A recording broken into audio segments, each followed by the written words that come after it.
How much of our existence is guided by rationality and how much is influenced by stupidity? Erasmus of Rotterdam, with his sharp irony, invites us to reflect on this. In his work, In Praise of Folly, stupidity becomes a goddess who, with an irreverent and satirical tone, reveals the contradictions of the human being and its institutions. In this reflection, the author does not limit himself to social criticism, but wittily explores the links between ignorance and happiness, knowledge and suffering, offering insights that, although written in the Renaissance, resonate incredibly today. According to him, stupidity permeates every aspect of life. This analysis leads to questioning how much human decisions, often defined as irrational or senseless, are actually an integral part of our nature, a journey into critical thinking, in which stupidity becomes a tool for awareness. Probably born around 1466 in Rotterdam, Erasmus is a figure shrouded in uncertainty regarding his early life. There are no official documents confirming his exact date or place of birth, a situation not uncommon for figures of the late Middle Ages and early Renaissance. This lack of records, common for the time, makes it difficult to reconstruct the details of his childhood, leaving room for interpretation and supposition.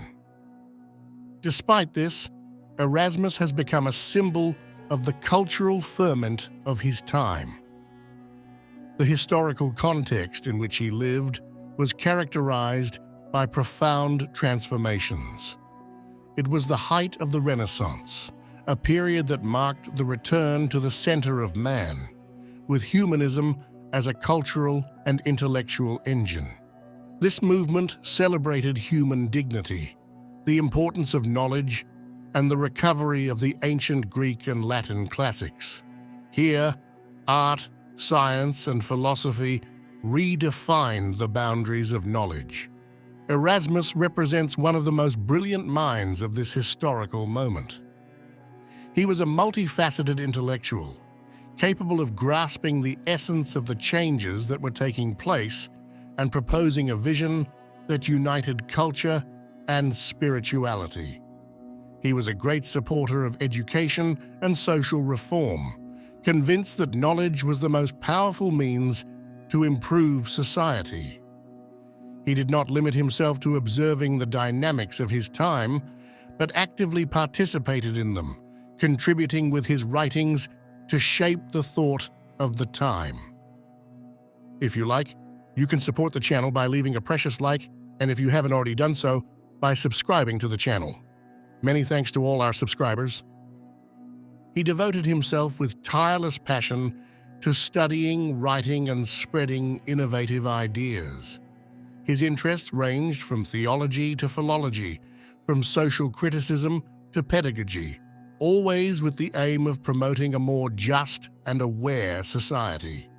Among his numerous works, texts stand out that address the contradictions of his time with lucidity and irony, demonstrating a profound understanding of human weaknesses.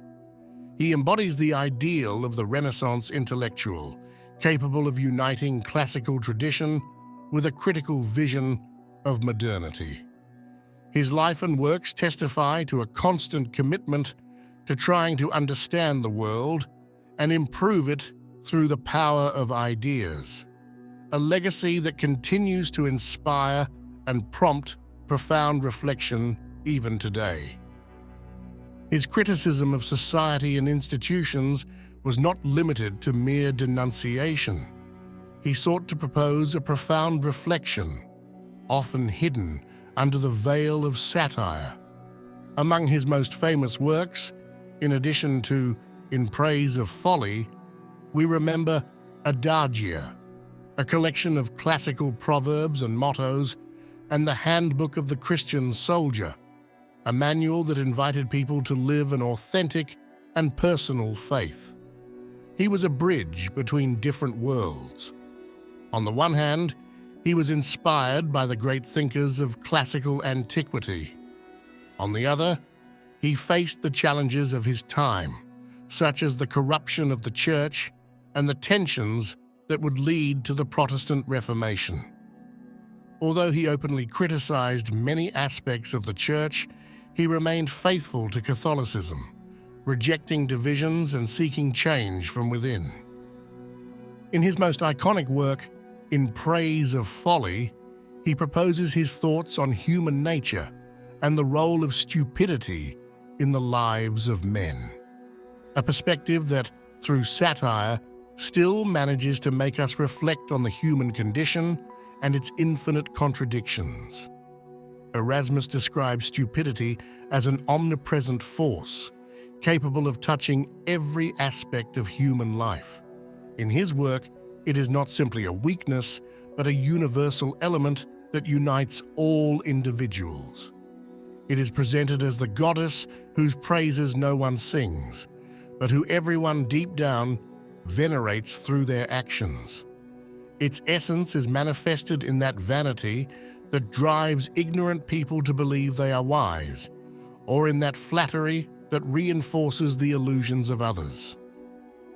Stupidity claims its role in human happiness, contrasting itself with knowledge, which, according to him, often leads to unhappiness. It is thought that kills pleasure, says the goddess, while ignorance preserves it. In this sense, the author associates the absence of reflection with a form of joy, comparing the lightness of childhood to the darkness of adulthood, where rational thought takes over. In the social sphere, stupidity finds fertile ground in human relationships. Friendship, for example, according to Erasmus, is based on a mutual blindness to the defects of others, a sort of self-deception that fuels the bond. Similarly, marriage is based on illusions and compromises without which no union could survive. These aspects, although critical, highlight the need for stupidity to ensure stability and harmony. Politics is another context where stupidity reigns supreme. Erasmus highlights how rulers are often not chosen for their wisdom, but for their ability to accommodate the expectations of others. Stupidity, in this sense, becomes a weapon of power, capable of maintaining order through flattery and deceit. Even in religion, Erasmus does not spare criticism. Stupidity is associated with a blind faith that distances itself from the ideals of purity and sacrifice preached by religious institutions. The culmination of his reflection comes with philosophy. Erasmus, while admiring knowledge, emphasizes how philosophers themselves are not immune to stupidity. Their search for truth is often contradictory and fuels a sense of superiority that distances them from others. The figure of the philosopher thus transforms into that of a tormented man, incapable of achieving happiness. In all this, he does not deny the value of philosophy or religion, but invites us to recognize the contradictions inherent in every area of life. Stupidity becomes a pretext to investigate human nature and its infinite nuances. Erasmus of Rotterdam died on July 12, 1536, in Basel, Switzerland, in the house of a printer, surrounded by the books and tools that had accompanied his life as a scholar. What remains, then, of this analysis? Perhaps the idea that accepting our imperfection does not mean giving up growth, but recognizing that life is a balance between knowledge and ignorance, between reason and madness. That's all for this video. Goodbye. See you soon.